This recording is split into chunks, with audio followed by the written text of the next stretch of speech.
Details చూస్తే TDP Janasena కూటమి అధికారంలోకి వచ్చిన వెంటనే బీసీల అభ్యున్నతికి కృషి చేస్తామన్నారు టీడీపీ అధినేత చంద్రబాబు. 5 ఏళ్లలో బీసీల ఉన్నతి కోసం 10,000 కోట్లు ఖర్చు పెడతామన్నారు. ఆదరణ పథకం కింద మరో 5,000 కోట్లు కేటాయిస్తామన్నారు. వైసీపీ పాలనలో బీసీలకు తీవ్ర అన్యాయం జరిగిందన్నారు. బీసీలపై దాడులు, అక్రమ కేసులు పెట్టారని మండిపడ్డారు. మంగళగిరి వేదికగా నిర్వహించిన జయహో బీసీ సభలో టీడీపీ అధినేత చంద్రబాబు, జనసేన అధినేత పవన్ కళ్యాణ్ పాల్గొన్నారు.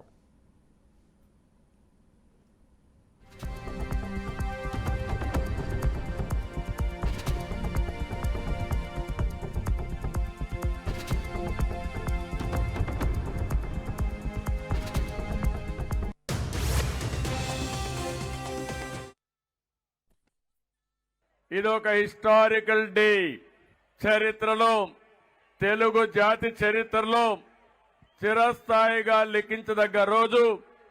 తెలుగుదేశం, జనసేన బడుగు బలహీన వర్గాలకు, ప్రత్యేకంగా వెనుకబడిన వర్గాలకు అండగా ఉంటామని సమిష్టిగా ఈరోజు ఒక డిక్లరేషన్ మీ ముందర పెడుతున్నాం. ఈరోజు ఆషామాషిగా ఇది రిలీజ్ చేయలేదు.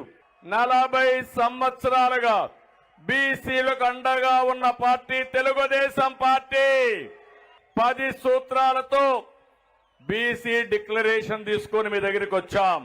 తెలుగుదేశం, జనసేన ప్రతి ఒక్కరు ఎవరైతే ఉన్నారో బీసీలకి 50 సంవత్సరాలకే పింఛన్ ఇచ్చే విధానానికి శ్రీకారం చుడుతున్నాం.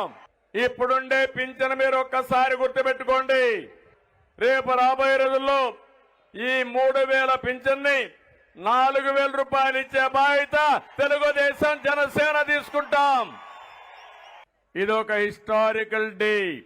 చరిత్రలో, తెలుగు జాతి చరిత్రలో చిరస్థాయి బీసీ సప్లాన్. ఏం తమ్ముళ్ళు పెట్టారా వీళ్ళని మిమ్మల్ని అడుగుతున్నా. 15,000 కోట్లు సంవత్సరానికి చెప్పారా లేదా అని అడుగుతున్నా మిమ్మల్ని. 15 రూపాయలు పెట్టారని అడుగుతున్నా మిమ్మల్ని.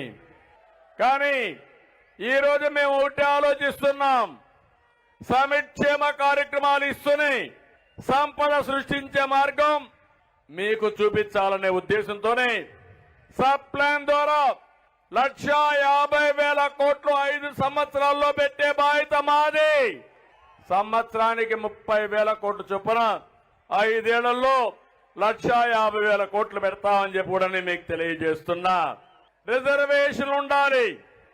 25% ఉంటే కాదు, 40-44% ఉండాలని ఆ రోజు తెలుగుదేశం పార్టీ ఆధ్వర్యంలోనే రిజర్వేషన్లు పెంచాం. బీసీల పట్ల వైఎస్ జగన్ సర్కార్ తీరును ఎండగట్టారు. వైసీపీ ప్రభుత్వ పాలనలో బీసీలకు తీవ్రంగా నష్టపోయారని జనసేన అధినేత పవన్ కళ్యాణ్ ఆరోపించారు.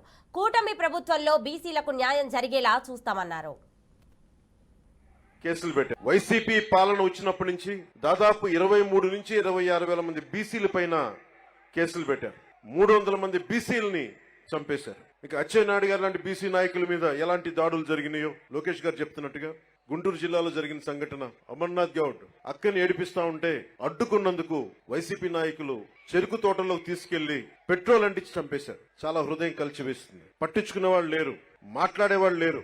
వైసీపీలో ఉన్న బీసీ నాయకులు కూడా మీరు కూడా ఒకసారి పునరాలోచించుకోవాలి. గుడ్డిగా గనుక వైసీపీ నాయకులు వెనకేసుకొస్తే కులానికి కూడా ద్రోహం చేసిన వాళ్ళు అవుతారు. నేను రామ్ మనోహర్ లోహియా గారి సిద్ధాంతాలకి ఆకర్షితునైన వాడిని. బీసీలకి సాధికారత ఉండాలి, ఇవన్నీ ఆలోచించేవాడిని. బీసీలకి మిగతా కులాలకి ఐక్యత ఉండాలి. కేవలం సంఖ్యాబలం ఉన్న బీసీ కులాలే కాదు, అల్పసంఖ్యాక బలం ఉన్న బీసీ కులాలకు కూడా ఎక్కువ అభివృద్ధి రావాలి.